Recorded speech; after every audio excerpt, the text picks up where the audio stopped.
اللہ تعالیٰ نے ہمیں انسان خلق کیا ہے اور انسان کو عقل جیسی نعمت سے نوازا ہے، انسان کو فطرت عطا کیا ہے، انسان کو اپنی انسانیت پانے کے لیے ان کے لیے 1,24,000 انبیاء بھیجے۔ بس ہم انسانوں کو چاہیے کہ ہم اپنے اخلاق کو، کردار کو درست کریں تاکہ ہم کمالات انسانی کو پا جائیں۔ کچھ ایسے ٹپس ہیں جو انبیاء علیہ السلام نے بیان کی ہیں، جو ہمارے آخری نبی حضرت محمد مصطفیٰ صلی اللہ علیہ وآلہ وسلم نے بیان کیا ہے کہ جس پہ عمل کر کے ہم اپنی دنیا کو بھی سنوار سکتے ہیں اور اپنی آخرت کو بھی۔ بسم اللہ الرحمن الرحیم۔ السلام علیکم ناظرین گرامی۔ اللہ تعالیٰ نے ہمیں انسان خلق کیا ہے اور اس چند روزہ زندگی میں ہماری ذمہ داری یہ ہے، ہماری ڈیوٹی یہ ہے کہ ہم اپنی انسانیت کو پالیں اور ایسے ایسے کام انجام دیں اس دنیا میں روایات کے مطابق کہ جب تک انسان زندہ ہوں تو ان سے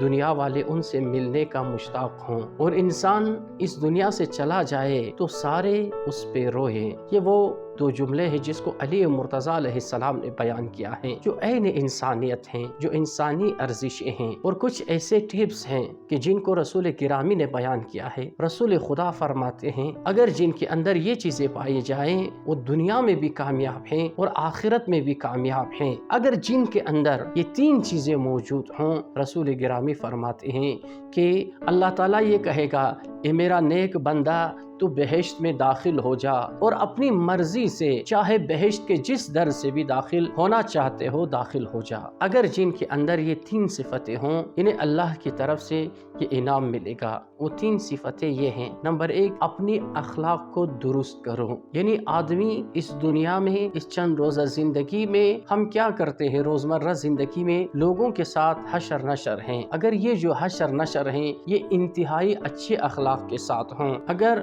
نہایت مہربانی کے ساتھ ہوں تو یہ انسان کامیاب ہیں۔ ذرا انسان فکر کرے کہ کس حد تک میں زندگی کروں گا، کہاں تک میں زندہ رہوں گا، اور جب تک انسان زندہ ہے دوسروں کے ساتھ برتاؤ کرے، بڑوں سے مہربانی کے ساتھ پیش آئے، چھوٹوں پر شفقت کرے، اپنے والدین کی احترام کرے، اور نہ جانے کب خدا کی طرف سے بلاوا آ جائے اور کس کس سے انسان ناراض رہو گے، کب تک تمہاری زندگی کے اندر لڑائی جھگڑے ہوں گے۔ یہ اس وقت صحیح ہوگا جب انسان جو ہیں اخلاق کے کمالات کو حاصل کرے، جب انسان اخلاق کے معیارات پہ پورا اتر جائے۔ نمبر 2، وہ شخص رسول گرامی فرماتے ہیں کہ جو خلوت میں بھی جلوت میں بھی اللہ سے ڈرے، چاہے تنہائی ہو، کوئی بھی اسے نہیں دیکھ رہا ہے، نہ کوئی اس کے اوپر دیکھنے والا ہے، نہ کوئی کیمرے لگے ہوئے ہیں، کوئی نہیں دیکھ رہا ہے، وہاں پہ انسان تصور کرے کہ اس وقت مجھے ذات پاک پروردگار عالم دیکھ رہا ہے۔ رسول خدا فرماتے ہیں کہ جو خلوت میں گناہ نہ کرے اور جو جلوت میں بھی گناہ نہ کرے،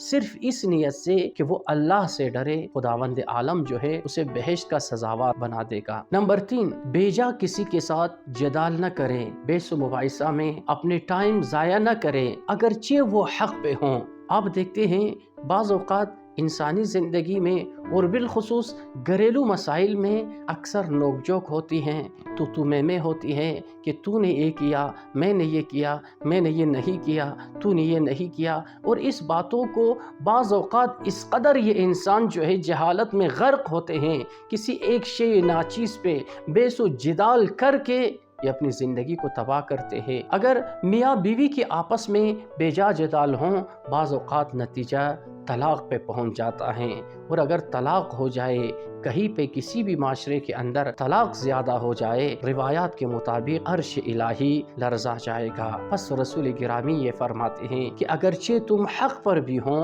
پھر بھی خاموش رہو۔ بعض جاہل لوگوں کا اصلاً انسان کو جواب نہیں دینا چاہیے، اور ان کے سامنے جو ہے انسان سکوت کے ذریعے اپنی عزت کو پا لیتے ہیں، اپنے مقام کو۔ اگر اس طرح ہو جائیں، اگر یہ صفتیں ہمارے اندر آ جائیں تو ہم اس دنیا میں بھی کامیاب ہیں، اس دنیا میں بھی اہل عزت ہے اور آخرت میں بھی کامیاب ہیں۔ آخر میں خداوند عالم سے دعا یہ ہے کہ اللہ تعالی ہمیں دنیا میں بھی کامیابی و کامرانی نصیب کرے اور آخرت میں بھی کامیابی و کامرانی سے ہمکنار کریں۔ والسلام علیکم ورحمۃ اللہ وبرکاتہ۔